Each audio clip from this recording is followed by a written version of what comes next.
에베소서 6장 1절에서 4절 말씀 봅니다.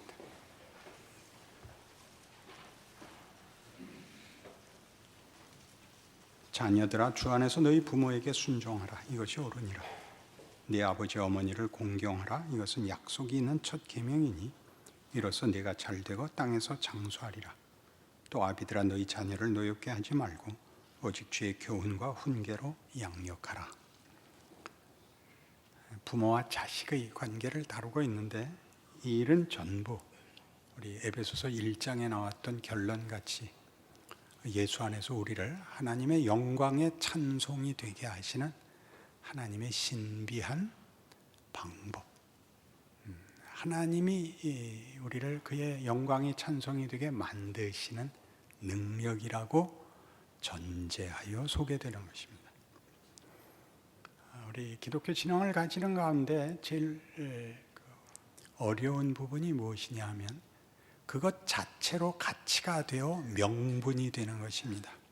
정직, 겸손, 충성, 효도, 이것이 독립적으로 가치를 가지는 것이 아니라 그것이 가치를 가지는 이유는 하나님이 그런 덕목들을 요구하시는 분이기 때문에 가치가 있는 것입니다. 그러니 하나님을 외면하고 그 자체를 명분과 윤리로 가져서 묶으면 가장 크게 무슨 차이가 나느냐 하면 거기에 용서가 없습니다. 신앙이 좋자고 해서 하나님은 없고 신앙이 좋은 것만 남으면 무서워지는 것하고 똑같습니다. 그러니까 매우 조심해야 되는 일입니다. 그럼 구체적으로 이런 부모가 되고 자식이 되는 일이 하나님이 어떻게 우리를 그의 영광의 찬송이 되게 하는 방법으로 쓰시는가에 대한 이해를 오늘 본문으로 우리가 이해를 삼아야 합니다. 가장 중요한 원리는 이것입니다. 하나님이 우리에게 만들려고 하는 것은 우리가 다 알고 있는 덕목들, 그것입니다. 무엇? 인내하고 용서하는 것입니다. 그것은 갈라디아서 5장 22절 이하의 성령의 열매에서도 언급된 것이었습니다. 한번 찾아가 볼까요? 에베소서 앞에 갈라디아서고 잘 아시는 성령의 열매를 보시면 우리 잘 아는 것인데 늘 잘못 이해하고 있는 것이 아닌가 싶습니다. 오직 성령의 열매는 사랑과 희락과 화평과 오래 참음과 자비와 양성과 충성과 온유와 절제니 이 같은 것을 금지할 법이 없느니라.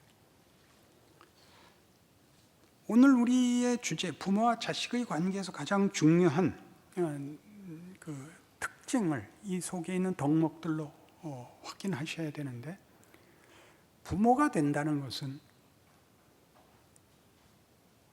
다 할 수 없는 책임을 지는 것입니다. 부모가 된다는 것은, 그렇죠? 다 할 수 없는 책임, 외면할 수 없는 책임을 지죠. 어느 부모나 똑같습니다. 자식에게 화를 내는 것도, 자식을 버리고 도망가는 것도 그 가진 바 책임을 푸는 한 방법으로 그렇게 하는 것입니다.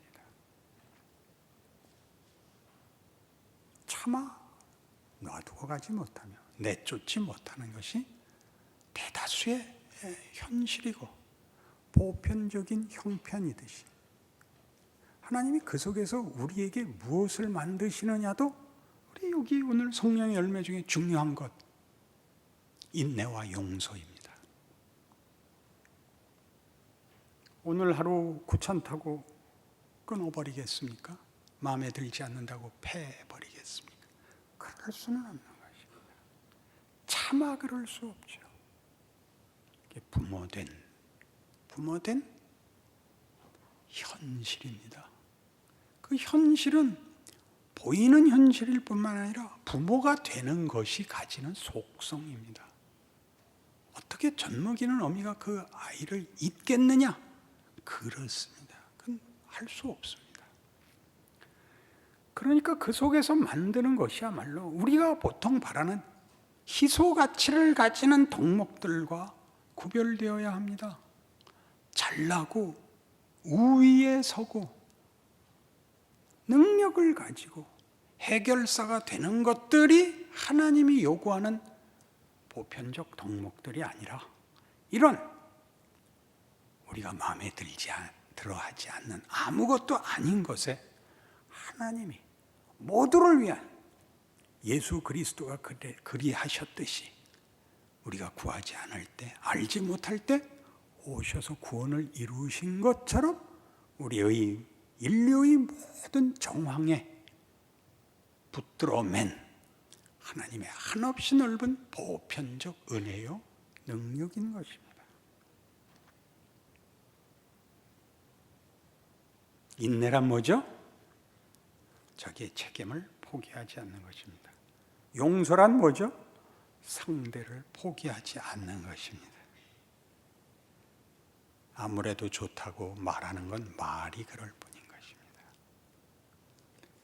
여긴 누구나 묶여 있습니다.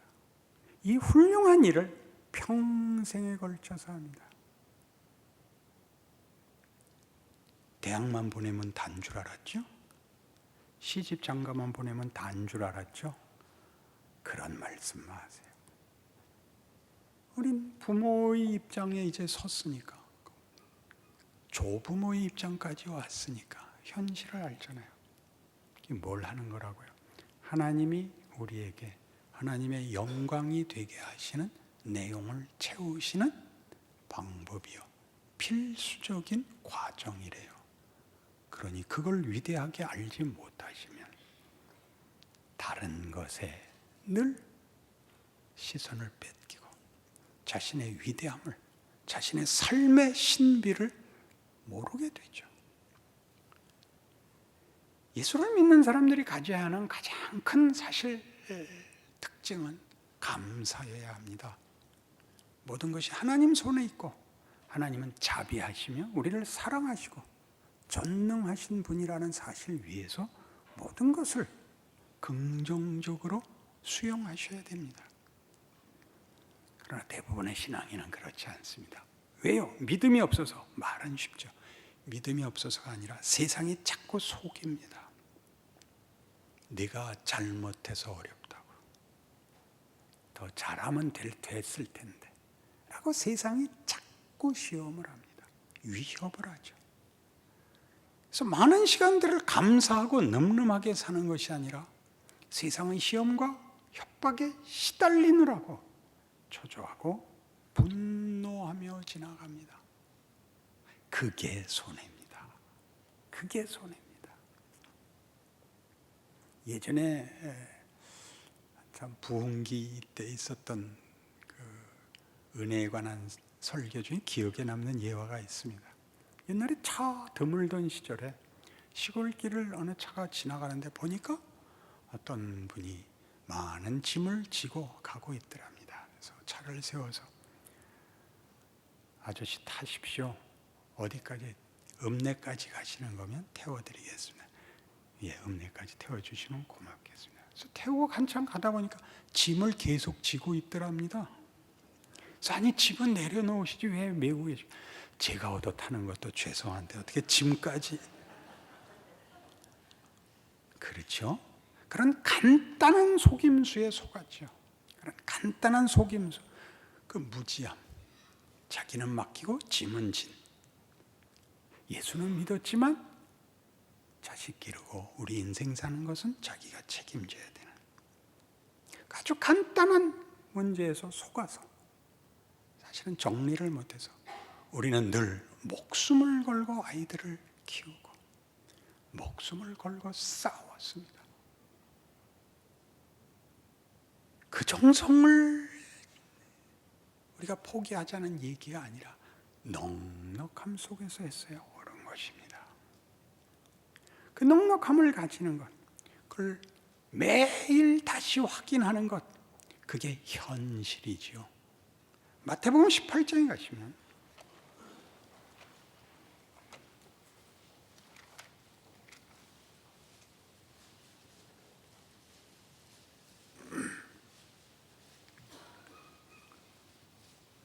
마태복음 18장 1절 그때 제자들이 예수께 나와 이르되 천국에서는 누가 크니까 예수께서 한 어린아이를 불러 그들 가운데 세우시고 이르시되 진실로 너희에게 이르노니 너희가 돌이켜 어린아이들과 같이 되지 아니하면 결단코 천국에 들어가지 못하리라. 그러므로 누구든지 이 어린아이와 같이 자기를 낮추는 사람이 천국에서 큰 자니라. 이걸요 어린아이라 하려면 네 자식이라고 해서 읽으세요. 천국이 누구 것입니까? 네 자식들 것이니라. 너희가 돌이켜 네 자식들 같이 되지 아니하면 너희 천국에 못 들어간다. 그렇게 읽으세요. 부모가 되어서는. 아니 저래갖고 그거는 세상이 속이는 협박 아니냐. 너 그래갖고는 못 살아. 너 세상을 어떻게 살려고 그래. 그렇게 우리가 애들을 다 거치잖아요. 너 신앙생활 똑바로 해야 된다. 이것은 물론 하지만 세상 사는 것 다음번에 하잖아요.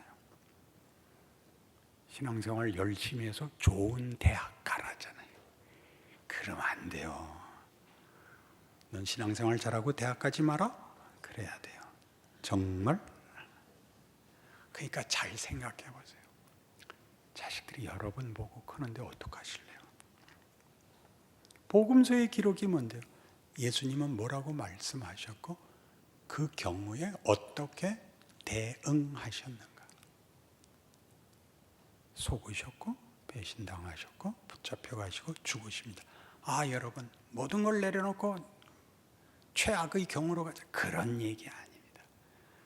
우리가 가지는 일들은 희생, 각오, 장렬 이런 단어로 미화시키는 것이 아니고 이 넉넉함, 부모 되고 자식 되는 일이 하나님 손에 있는 일, 하나님이 그의 영광의 찬송을 만들어가는 길이라는 것을 알고 감수하는 일이라는 것을 알아야 됩니다.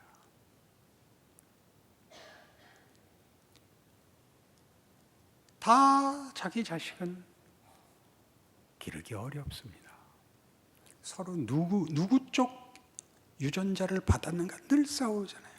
우리 집안엔 그런 인자가 없어. 이 싸움이잖아요.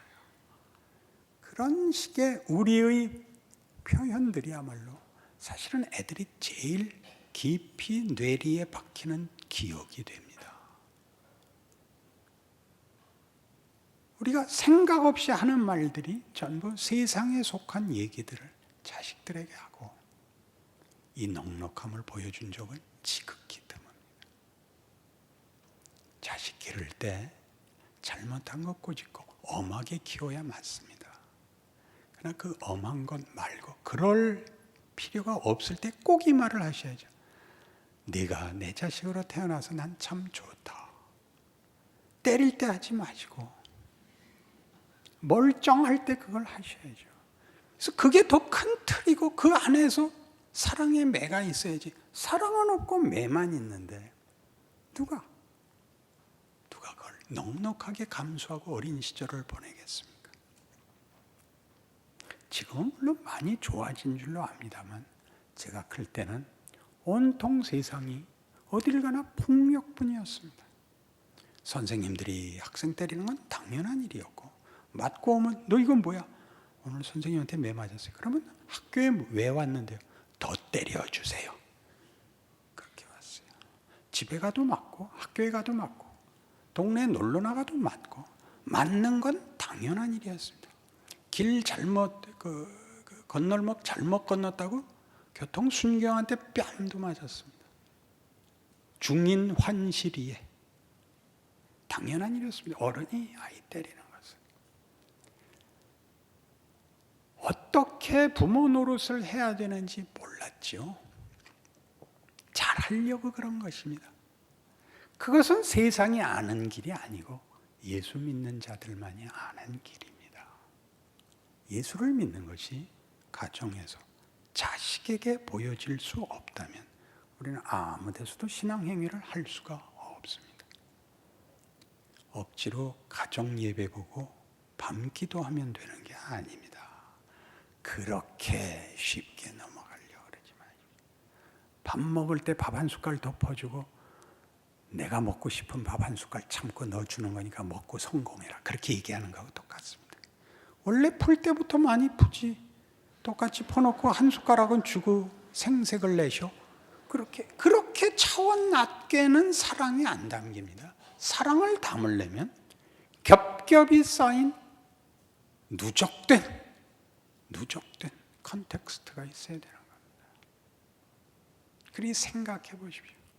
교회도 오시면 교회 예배 보러 오면 다가 아닙니다. 예배 보러 온 표정이 있어야 되는 겁니다.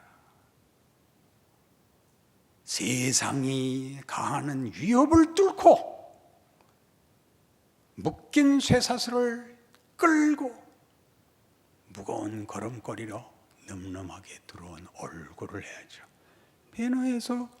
베너가 해전했을 때 살아남아서 누구예요?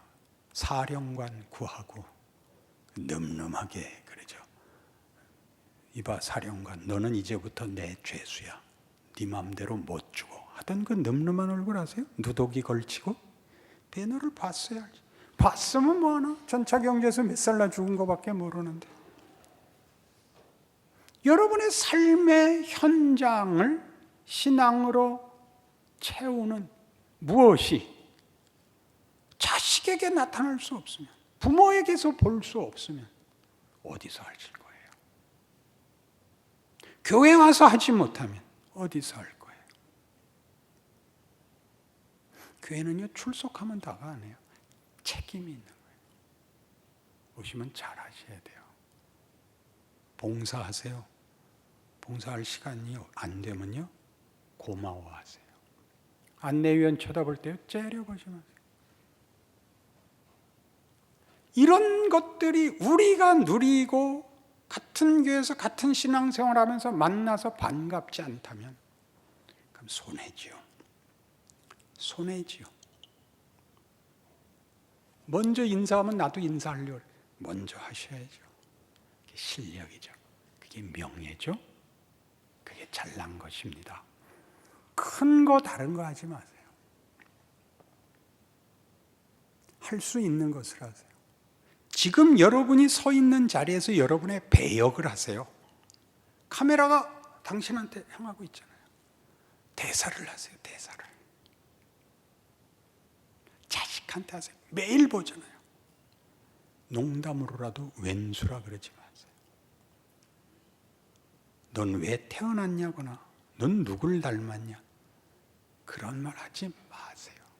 그게 신앙이에요.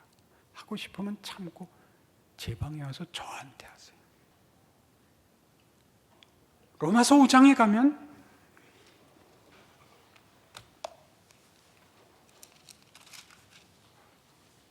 이렇게 되어 있습니다. 5장 1절. 그러므로 우리가 믿음으로 의롭다 하심을 받았으니 우리 주 예수 그리스도로 말미암아 하나님과 화평을 누리자.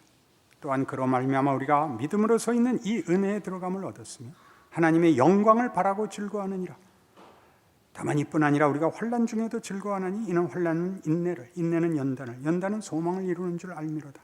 소망이 우리를 부끄럽게 하지 아니하면 우리에게 주신 성령으로 말미암아 하나님의 사랑이 우리 마음에 부은바 됨이니 우리가 아직 연약할 때 기약대로 그리스도께서 경건하지 않은 자를 위하여 죽으셨도다. 의인을 위하여 죽는 자가 쉽지 않고 선인을 위하여 용감히 죽는 자가 혹 있거니와 우리가 아직 죄인 되었을 때 그리스도께서 우리를 위하여 죽으심으로 하나님께서 우리에 대한 자기의 사랑을 확증하셨느니라. 구원에 관한 이야기입니다. 왜 환난이 올까요? 하나님의 자녀로 삼으시고 아직도 구원이 필요한 세상에다 우리를 그 속에서 하나님의 백성으로 살라고 요구하시니까 환난이 있죠. 천국에 데려가시지 않으니까 당연히 환난이 있죠. 그 속에서 뭘 하죠? 주께서 오신 것 같은 역할을 하죠. 주께서 어떻게 오셨다고요? 우리가 그 필요를 몰랐을 때, 우리가 와 주십사고 청하지 않았을 때 오셨다고요. 세상은 우리를 모르죠. 그 모르는 세상에 하나님의 자녀로 예수 그리스도의 십자가의 결과와 증인으로 서는 거죠. 거기에 묶이는 거죠. 자식 앞에 부모가 되는 건 뭘로 묶이죠? 먼저 태어난 자 아니에요. 먼저 태어난 자. 예수를 우리가 부르기 전에 오셨던 것 같이 자식이 우리를 부르기 전에 우리가 먼저 잊고 자식이 태어났잖아요. 먼저 선 자, 시간적으로 앞선 자의 증언, 지위, 그 책임을 하세요. 예수께서 하나님의 기쁘신 목적을 위하여 아무도 몰라보고 원치 않는 그때 그들을 위하여 오신 것처럼, 오셔서 그 일을 다 하신 것처럼 여러분이 먼저 태어났으니 자식들 앞에서 부모 노릇 하세요. 너 내 나이 돼봐라, 그딴 소리 하지 마세요. 그건 꿈에라도 하지 마세요. 자식이 어떤 사람이 될지 그건 모릅니다. 저희 어머니와 아버지는 제가 신학하겠다 그러죠. 제 아버지가 이렇게 분노를 표시하셨어요. 난 이북으로 돌아가련다. 죽겠다보다 더한 말이에요. 피난 가족이 이북으로 돌아가겠다. 우리 아버님은 그 신앙은 그냥 보통 이하였던 것 같아요. 그렇게 말씀하시면 안 되는 거였어요. 그 밑에서 컸으니까 억울해하지 말고 나는 내 자식들한테는 그렇게 말 안 하기로 했어요. 그렇게 나아져야죠. 여러분 부모에게 받은 대로 자식들한테 갚으실 생각이에요?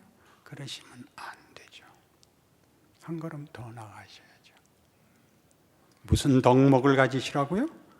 인내와 용서. 하나님이 기르신다. 걱정하지 마세요. 들에 핀 백합화를 봐라. 공중나는 새를 봐라. 기가 막히잖아요. 걱정을 하지 말고 염려를 버려라. 그렇게 해서 의지적으로 되는 일이 아니라 생각을 하시고 여태껏 살아온 여러분의 인생을 돌아보세요. 여러분이 한 게 뭐가 있는가? 하나님은 무엇을 하셨는가? 그러니 자식들 앞에 어떻게 설 것인가이죠. 그래서 에베소서 4장으로 돌아가시면 우리가 이 에베소서의 얘기들을, 이 가르침들을 이런 구체적인 하나님의 목적을 위한 구체적인 과정 속에서 우리가 인도함을 받고 있고 약속을 가지고 있다는 걸 알게 됩니다. 에베소 4장 13절, 우리가 다 하나님의 아들을 믿는 것과 아는 일에 하나가 되어 온전한 사람을 이루어 그리스도의 장성한 분량이 충만한 데까지 이르리니 이는 우리가 이제부터 어린아이가 되지 아니하여 사람의 속임수와 간사한 유혹에 빠져 온갖 교훈의 풍조에 밀려 요동하지 않게 하려 함이라. 오직 사랑 안에서 참된 것을 하여 범사에 그에게까지 자랄지라. 그는 머리니 곧 그리스도라. 그에게서 온몸이 각 마디를 통하여 도움을 받음으로 연결되고 결합되어 각 지체의 분량대로 역사하여 그 몸을 자라게 하며 사랑 안에서 스스로 세우느니라. 교회 이야기고 가정 이야기입니다. 부부는 뭐와 같다 그랬죠? 사람이 부모를 떠나 그의 아내와 합하여 한 육체가 될지니 이 비밀이 크도다. 내가 그리스도와 교회에 대하여 말하노라. 그러지 않았나요? 그래서 낳은 자식인데요. 내가 그리스도와 교회에 대하여 말하노라. 그 연합, 하나님의 묶으심, 분리할 수 없는 연합, 그리스도 안에서의 연합, 통일, 승리, 부활, 약속, 능력들입니다. 그걸 기억하십시오. 가정의 평화를 먼저 만드십시오. 그냥 평화가 아닙니다. 웃으면 되는 게 아니고 기도하면 되는 게 아니라 이 늠름함을 가지셔야 됩니다. 이 늠름함을. 그러면 세상에 무서울 게 없습니다. 그렇지 않습니까? 아이들이 집으로 돌아가면 안심이 되는 집을 만드십시오. 집이 공포가 되는 것은 거기에 세상의 원리 이외에 다른 것이 없으면 그들이 쉴 곳을, 안심할 곳을 다른 데서 얻을 수 없다는 것입니다. 여러분 스스로도 그렇습니다. 자식이 두려워하고 자식이 외면하는 것은 여러분에게도 큰 짐이요 공포가 됩니다. 누가 용서해야 되죠? 누가 더 참아야죠? 솔로몬의 지혜를 확인하는 성경의 내용은 뭐였습니까? 누가 생모냐 하는 문제였죠. 누구였죠? 살리자였습니다. 살리자. 누가 맞고 틀리는지 보자가 아니었고 누가 살리자였는가 기억하십시오. 그것은 지혜를 떠나 하나님의 자비와 은혜를 보여주는 너무나 고마운 성경의 증언입니다. 하나님은 살리자는 분입니다. 그리고 그들 모두를 승리케 하여 끝내자는 것입니다. 그러니 믿음을 가지시고 여러분의 인생을 사십시오. 자녀들은 어떻게 해야 되는지는 자녀된 사람들의 대표가 나와서 설교하기로 하고 부모된 책임에 있어서 그리고 사회에서 이제 어른된 책임으로서 이 마음 가지고 인생을 살아내는 우리가 되어야 할 줄로 믿습니다. 기도하십시다. 하나님 아버지 은혜를 감사합니다. 우리가 아니고 누가 살 수 있으며 이웃이 될 수 있으며 부모가 될 수 있으며 가정을 꾸릴 수 있으며 한 시대와 이웃들 앞에 설 수 있겠습니까? 우리만이 하나님의 은혜의 통로이고 넉넉한 하나님의 용서와 사랑을 전하는 증인입니다. 우리가 참아야 하고 우리가 용서해야 합니다. 그것은 명예로운 일이고 그것은 자랑스러운 일입니다. 그것 잊지 않게 하여 주시옵소서. 가장 불편하고 어려울 때 그것이야말로 기회라는 예수 그리스도께서 걸으신 성육신을 기억함으로 우리 인생을 담대히 이겨내는 믿음의 승리도 보게 하여 주시옵소서. 이 사랑 받고 커서 우리 자식들은 우리보다 더 나은 하나님의 자녀이고 인생이고 자랑이 되는 복도 우리로 보게 하여 주시옵소서. 예수님 이름으로 기도합니다.